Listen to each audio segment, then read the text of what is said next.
അരവണപ്പായസം ഉണ്ണുമ്പോൾ അതിൽ നിന്നൊരു വറ്റു നീ തരണേ. കോടില്ലാത്തൊരു നിസ്വനം നിൻ കൃപ കുടിലായി തീരണമേ. ഗണേശ്വരാ ഗണപതയേ നമോ നമഃ.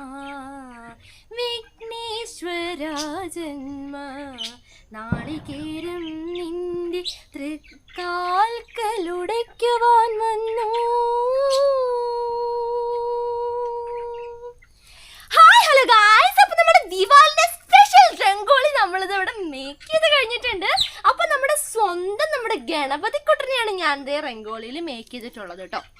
അപ്പം നമ്മുടെ മോസ്റ്റ് ആയിട്ടുള്ള രംഗോളി നിങ്ങൾക്ക് ഇഷ്ടപ്പെട്ടിട്ടുണ്ടെന്ന് ഞാൻ വിചാരിക്കുകയാണ് ഗായ്സ്. അപ്പം നമ്മുടെ ഈ രംഗോളി ഇടുന്നതിൻ്റെ ഫുൾ വ്ളോഗ് വീഡിയോ നമ്മുടെ യൂട്യൂബ് ചാനലുണ്ട് ഗായ്സ്. നിങ്ങൾ വാച്ച് ചെയ്യാൻ മറക്കരുത് കേട്ടോ, തീർച്ചയായിട്ടും നിങ്ങൾ മറക്കരുത്.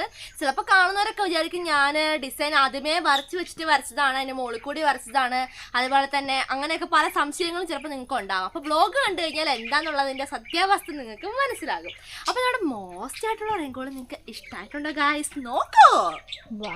അപ്പം നമ്മുടെ ചക്കരക്കൂട്ടം നമ്മുടെ ഉണ്ണി ഗണപതിനെയാണ് ഞാൻ വരച്ചിരിക്കുന്നത്. എൻ്റെ ചക്കര ഗണപതിനെയാണ് ഞാൻ വരച്ചിരിക്കുന്നത്. അപ്പം എൻ്റെ ഗണപതിക്കൂട്ടം നിങ്ങൾക്ക് എല്ലാവർക്കും ഇഷ്ടപ്പെട്ടെന്ന് ഞാൻ വിചാരിക്കുന്നു. ദീപാവലി ആശംസ പറഞ്ഞു. അപ്പം എല്ലാവർക്കും ഹൃദയം നിറഞ്ഞ ദീപാവലി ആശംസകൾ. Okay guys, bye, love you guys.